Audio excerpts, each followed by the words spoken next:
बिस्मिल्लाहिर्रहमानिर्रहीम, अस्सलाम वालेकुम। मेरा नाम साकिब राठौर है। नाज़रीन कराम, गुज़श्ता एक हफ़्ता पहले जब ख़ावर मानिका इस्लामाबाद कचहरी में आए और उनके ऊपर कुछ तशद्दुद की वीडियोज़ वायरल हुई।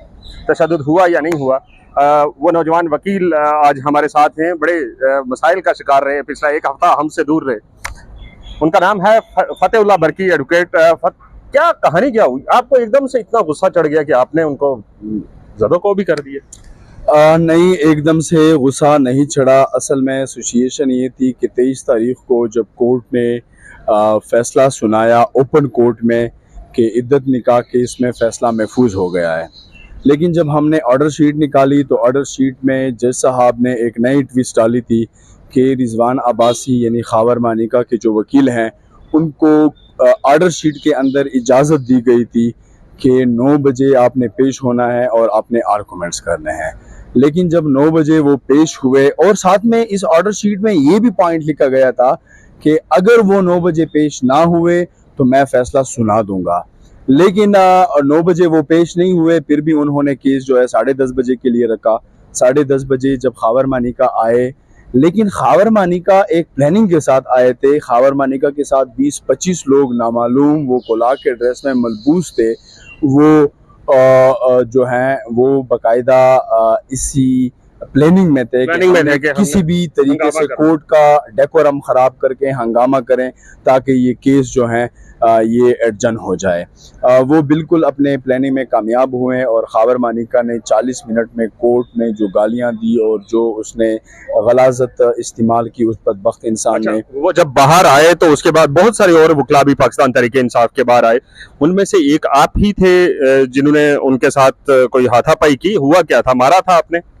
ये हुआ ऐसे था कि कोर्ट एडजन होने से पहले कुछ डॉक्यूमेंटेशन कॉपी करने के लिए मैं फोटोस्टेट मशीन गया था। वहाँ से मैं वापस आ रहा था, तब तक कोर्ट एडजन हुई थी और ख़ावर मानिका बमाए 20-25 किसान नामालूम वो कोला के ड्रेस में वो आ रहे थे। लेकिन वो कोर्ट से जिस अंदाज में निकले और उन्होंने विक्ट्री की निशान बनाकर हाथों से लोगों को इश्तियाल दिला रहे थे, लेकिन जब वो मेरे सामने गुजरा ख़ावर मानिका तो उसने मुझे पुश किया। पुश करने के साथ उसने गालियां दी और मुझे और पूरे टीम को नाजेबा अल्फाज इस्तेमाल किए, लेकिन मैंने वो भी बर्दाश्त किया। लेकिन जब कोर्ट के बाहर खान साहब को और खान साहब की मुर्शिद बुशरा बीबी को मुखातिब करके उसने गालियां दी तो यकीनन मुझसे बर्दाश्त नहीं हुआ। आपे से बिल्कुल बाहर हुआ और मैं उनके साथ गुतम गुता हुआ। अच्छा, उसके बाद क्या कहानी हुई? क्योंकि उसके बाद आप गायब हो गए, हमें नहीं मिले। बिल्कुल। कहाँ गए थे? मैं उसी टाइम, क्योंकि मेरे ऊपर जिम्मेदारी डाली गई थी कि जो लेटर ऑफ रिक्वेस्ट है डिस्ट्रिक्ट कोर्ट ने जो हाई कोर्ट को किया था वो हाई कोर्ट पहुंचाना था। मैं हाई कोर्ट गया। रास्ते में ही मुझे पता चला कि बहुत सारी नफरी, कोई 300-400 नफरी जो हैं वो डिस्ट्रिक्ट कोर्ट पहुंची हैं और हर एक कमरा और साइड रूम जो हैं वो चेक कर रहे हैं। लेकिन मैं हाई कोर्ट पहुंचा था, फिर उनको ये भी इंफॉर्मेशन मिली। फिर यहाँ पे हाई कोर्ट को घेरा गया, पीछे रास्ते जो हैं उनको घेरा गया। ये आपको गिरफ्तार करने के लिए? बिल्कुल, मुझे गिरफ्तार करने के लिए। फिर वो सिविल कपड़ों में बहुत सारे लोग आए, लेकिन मेरी टीम और मेरे दोस्त और स्पेशली रियासत अली आज़ाद, मैं उनका बहुत मशकूर हूँ कि उन्होंने बड़े तरीके से मुझे बाहर निकाला। उसके बाद मैं फिर KPK चला गया और फिर नेक्स्ट डेट पे मैंने BBA कर दी। और उसके बाद फिर आपका रिमांड भी हुआ, आपने अडियाला जेल के भी दर्शन कर लिए? बिल्कुल। उसके बाद मेरी BBA जो थी वो मेरी खारिज हुई और बाकी जो मेरे दोस्त थे उनकी BBA कंफर्म हुई। फिर मुझे रिमांड भी वो 8 दिन का मांग रहे थे। और मांग क्या रहे थे? मांग उन्होंने ग्राउंड ये बनाया कि ख़ावर मानिका के जेब से आपने 20,000 रुपए निकाले हैं। ये 20,000 रुपए मजाका खेज बात है। यकीनन मजाका खेज है। और दूसरी बात उन्होंने ये कही कि ख़ावर मानिका के आपने सोने का चेन चुराया है। मैंने कहा पहले तो ये इस्टेब्लिश कर लेंगे उसके पास सोने का चेन है था भी कि नहीं। वो क्या पता कहीं मोकल ने वो उतार लिया हो या मोकल ने दिया हो। हाँ, एग्जैक्टली। जो उनके साथ वो 20-25 नामालूम लोग थे मोकल, हाँ, मुझे लग रहा है कि उन्होंने उनसे लिया होगा, क्योंकि वो ये सारी कहानी थी। आपको अरेस्ट कर लिया गया, फिर आप अडियाला जेल चले गए। क्या अडियाला जेल में खान साहब भी आपको कहीं मिले? क्या कहानी है वाकई? मुझे वहां पे जिस सेल में डाला गया था, सेल नंबर 1 में डाला गया था, और मुझे वहां पे चक्की नंबर 2 दी गई थी जो खान साहब को दी गई थी। लेकिन वहां पे वहां पे तो ज़हनी टार्चर मुझे बहुत किया गया, लेकिन मजे की बात ये थी कि खान साहब मुझसे 2 सेल बाद का उनका सेल था खान साहब का, और ईशा की जब नमाजें हो जाती थी, सुकून सन्नाटा छा जाता था, तो सेल में तकरीबन 100 से ऊपर लड़के थे और वो सब पीटीआई के फैन थे। अच्छा। फिर वहां पे हम रात के सन्नाटे के टाइम हम खान साहब के नारे लगाते थे, जो जेल के अंदर, सेल के अंदर हम नारे लगाते थे। तो फिर बाहर से आपके ऊपर कोई तशद्दुद होती इस तरह की कोई बात? नहीं, आ जाते थे, सेल इंचार्ज जो है वो आ जाता था कि ये नारे कौन लगा रहा है, बट क्योंकि सारे पीटीआई के वर्कर थे जितने भी थे, मुख्तलिफ और केसेस में वो गिरफ्तार थे, तो वो जो था फिर सब कहते थे कि हमने नारा लगाया, हमने नारा लगाया। अब जब पूरी सेल एक जबान होके कहे तो सेल इंचार्ज क्या कर सकते हैं? अच्छा, आपकी ये जो आपका जो सीन बना इससे पहले, तो क्या वकालत पे भी कोई असर पड़ेगा? नहीं, वकालत पे तो कोई असर नहीं पड़ेगा, क्यों? ज्यादा केसेस अब मिलना शुरू हो जाएंगे? मुझे लग ऐसा रहा है कि ज्यादा केस मिलना शुरू हो जाएंगे।